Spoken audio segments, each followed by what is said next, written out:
All right, so let's talk about trauma. Um, when we think about trauma, we most likely think about horrible experiences that occurred sometime during an individual's life. These could be early, later, or in the middle, just any time. And I think it's important to note that trauma varies between every individual based on what they have experienced in their life and what they have been exposed to.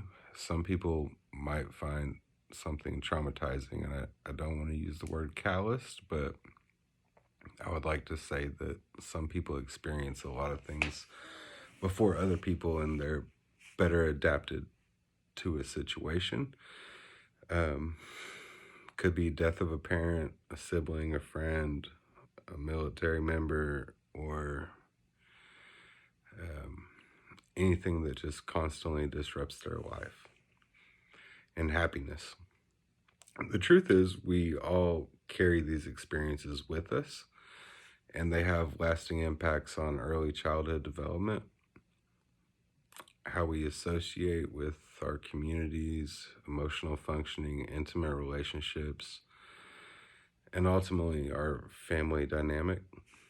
Mental health and trauma are closely related, I believe, because in the sense that they each play a role in how the body functions and the brain.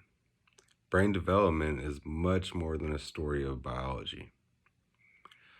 From the earliest years, our brain is shaping and developing based on relationships with others that are around us constantly.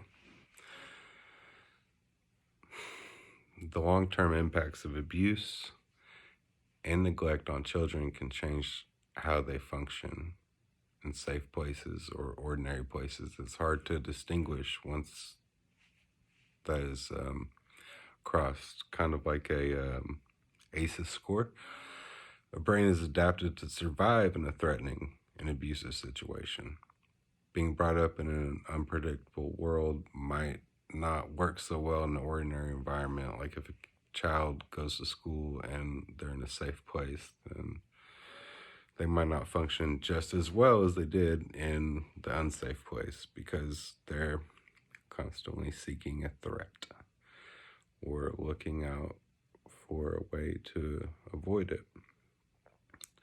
Trauma can be explained as the response to a deeply distressing or disturbing event that overwhelms an individual's ability to cope, causes feelings of helplessness, diminishes their sense of self, and their ability to feel a full range of emotions and experiences.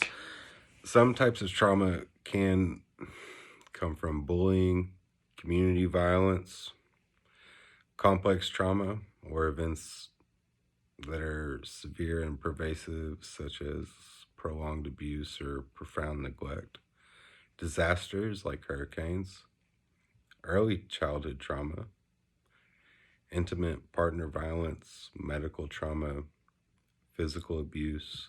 These are all good examples of how trauma affects every individual throughout their lifetime.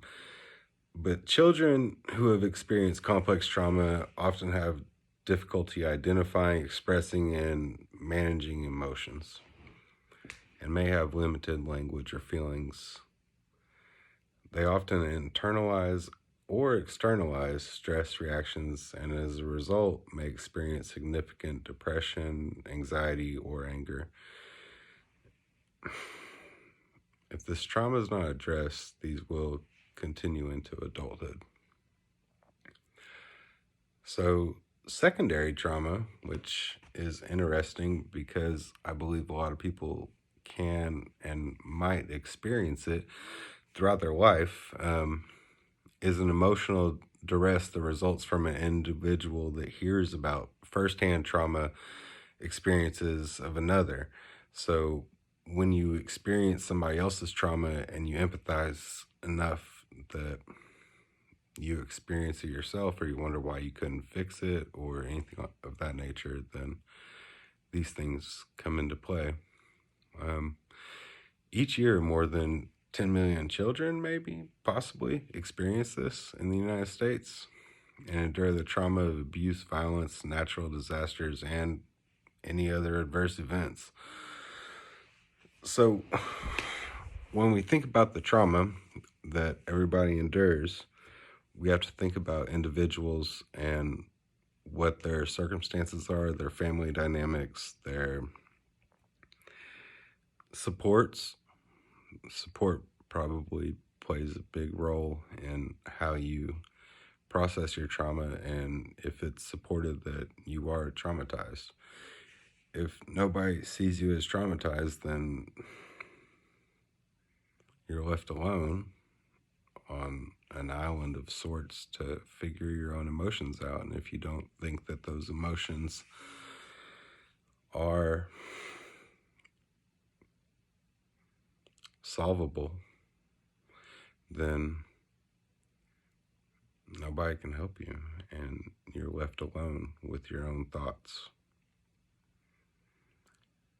So, whenever we look at how to explain trauma through the child welfare system, there's a thing to consider: biological parents and the kids. Kids are resilient. They love their parents, even if they do the worst things ever. I mean, besides a certain couple things, kids love their parents and they're resilient and they want to be back with them. And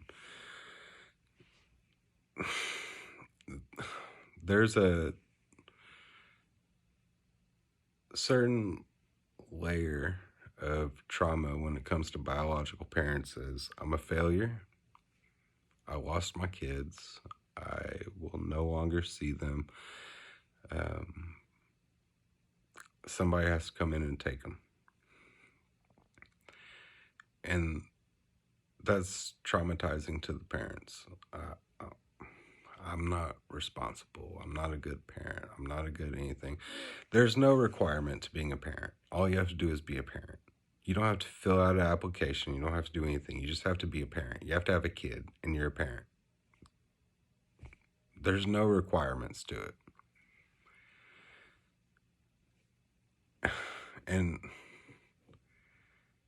it's traumatizing in the child welfare system for somebody to come in and say that you're not suitable to raise your kid. That's traumatizing.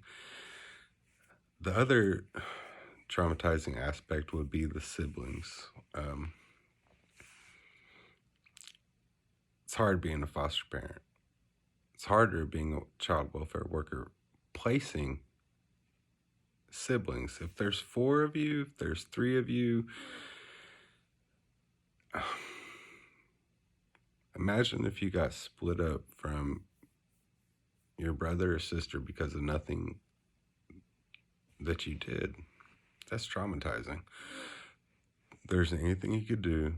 You don't have control. You don't have anything going on. You're taking a back seat to the system that you're being placed in. The trauma for siblings is dependent upon their age and how mature they are, or how much they might not like their situation or might like their situation or sibling. But either way, it's still very traumatizing to be separated from your parents and your siblings. Foster and adoptive parents. That one is traumatizing as well. Imagine if you made a connection with the kid and you did everything for him, and then you were told that they gotta go. What do? I mean, you knew what you got into, but you also know that there's other systems at play. And the loss of a connection is almost the loss of the same when you look at a biological parent. The loss of a foster child that you took in at 2 o'clock in the morning, cared for a year, 6 months, however long, a little baby, could be a 5-year-old, could be 2 weeks old. Either way, there's still a loss associated with each of these individuals. So that is a thought. The child welfare workers. That is trauma, just working through each of these other individuals' trauma. And this is where secondary traumatic stress comes in as an emotion that results when an individual hears about firsthand trauma experiences of another, and then is also dealing with the trauma of every individual. That's heavy. You can't chop wood and carry water when you're trying to deal with everybody else's stress. That's heavy. And that trauma doesn't go away. You think about it, the events that occurred, the events that caused you to be in the middle of it, everything that you had to go through, and the connections you've also made with the kids and the siblings and the parents and the foster and adoptive parents, that in itself is emotionally damaging. It hurts. But I guess that's trauma.